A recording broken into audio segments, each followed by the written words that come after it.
Good morning, Monday morning. After a rather thin week last week for bucket talks, had to take a little extra time. I want to talk about that this morning. Something happened to me last week that I think was important for us to understand.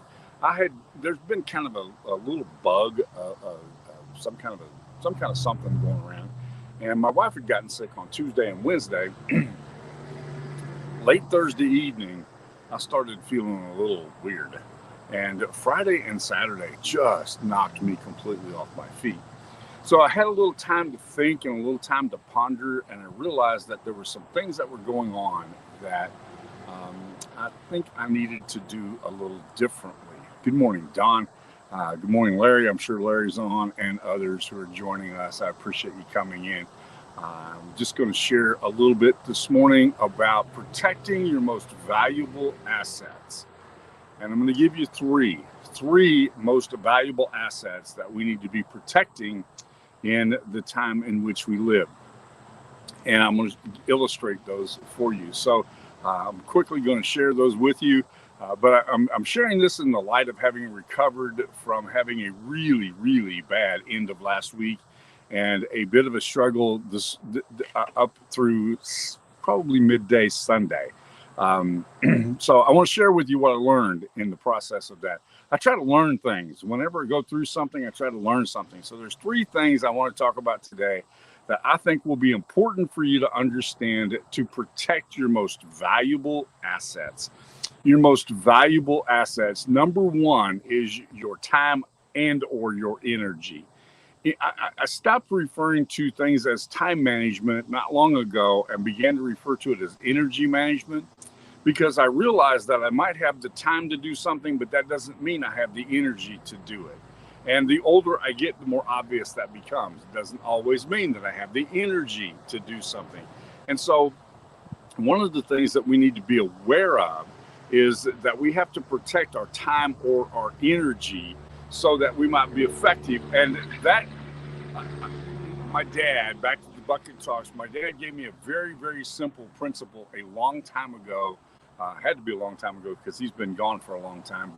But a long time ago, he told me, he said, just because you can doesn't mean you should. The biggest struggle that I was having at the time as a 15, 16-year-old kid was I would take on things because I could do them, not because I should do them. And oftentimes I would tackle something that was bigger than I should have tried to tackle. And he said, just because you can do that doesn't mean you should. Just because you can lift that doesn't mean that you should. Just because you can work for 20 hours straight doesn't mean that you should. Those are a very, very simple, that's a very simple principle to apply to your time and your energy. Just because you can doesn't mean it's in your best interest to do so. So that's number one, your time and your energy. Protect the most valuable asset that you have. I have been guilty of saying yes when I should have said no. And that's because I can do something that doesn't necessarily mean I should.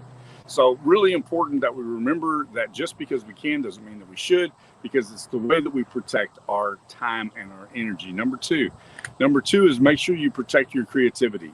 Make sure you protect your creativity. One of the dangers of deadlines, one of the big dangers of deadlines is that we try to solve the problem as quickly as we can, not as permanently or as creatively as we can. And I have my desk is covered with stuff. I decided I had to move outside this morning, so I didn't bring those things out to show you. But I have some interesting things that are laying on my desk. One of them is a framing square. I use a framing square on my desk, not because I do anything having to do with the framing square, but because that was my dad's handheld calculator. And because he used that as a handheld calculator, he could creatively use that square to solve any problem. It was as fast for him as a handheld calculator is for people today. And it's stifled. Our creativity gets stifled if we're up against a deadline. We aren't able to apply. It's like, oh, I should have figured that out. Our creativity gets stifled. People are more interested in your creativity than you know. The thing you bring to the table is your ability to solve, but not just solve, but solve in a creative way. And that has to be, you have to maintain that. You have to protect it at any cost, which means sometimes for me, I have to pick up a book on workshop jigs and fixtures, or I have to pick up a book on wood puzzles, or I have to pick up a book on, or I have to pick up the framing square. I have to pick up a bottle of tint to figure out what colors can I create from this. I have to protect that creative part of my mind. We are naturally creative. We're way more creative than we give ourselves credit for. We tend to think that we're not creative. The fact is that we are very creative. We are made to be creative beings, and functioning in that way is your greatest contribution to the world. You bring your experiences and your talents to a situation, and that's unique. Nobody brings that same combination of things. And so that creativity becomes important. A very important asset to your business is to be creative. Sometimes in order to be creative, I just need to take a walk. Just take a walk. Since the shutdown, I haven't been able to drive long distances. There's no place for me to go. We can't go anywhere. And so the shutdown created this hermit mentality for me. And my most creative moments are when I drive. And I'm missing that. We need to go back to those creative moments. We have to protect that asset. And then number 3, and we'll be done.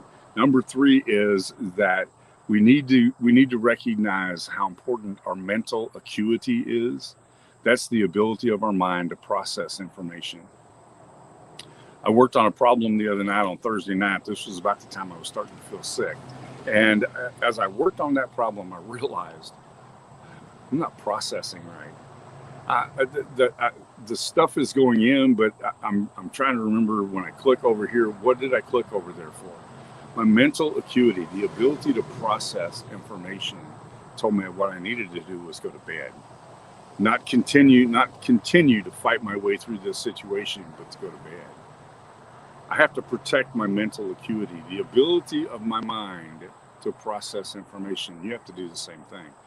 Make sure that you've given your mind space to be able to process information. Sometimes I will run into a brick wall, and the best thing you can do is go to sleep, and you'll wake up with a clearer, fresher mind. And so you have to protect your mental acuity. You lose mental acuity. It's the danger of being in the zone.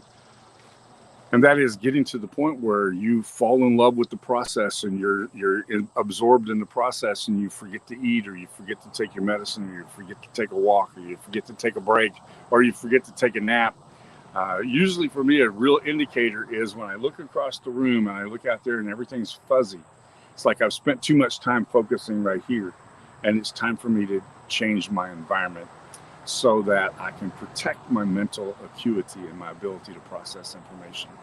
All right, what did I learn over the weekend?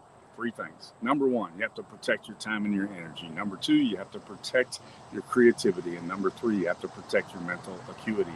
Those are the 3 things that you bring that nobody else can bring to your business, to your life, to your family, to your relationships, to the people around you. Make sure you protect it at all costs. Thank you for joining me on this Monday. Let's do something amazing this week, okay?